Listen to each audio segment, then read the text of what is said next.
Marco, what have you come to do in the market? My mom sent me to buy some vegetables. That's great. I have come to help my grandma in the store. You really look great on house outfits. Oh, thanks. You are not bad as well. Thanks.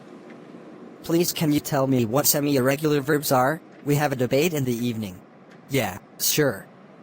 Semi-irregular verbs are verbs that do not change their spellings in past tense and past participle like the irregular verbs. They take ed form for their past participle tenses.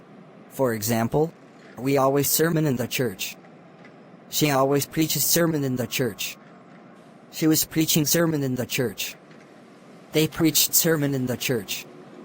Note that, unlike irregular verbs, the regular verbs are not affected when they are used with an anomalous verb has, have, and had. Examples? We have walked round the football field. She has danced with me. They have not arrived home. Thank you very much. I am very grateful. I'm Vicky, Kate's mother. Please do not forget to subscribe, like and share.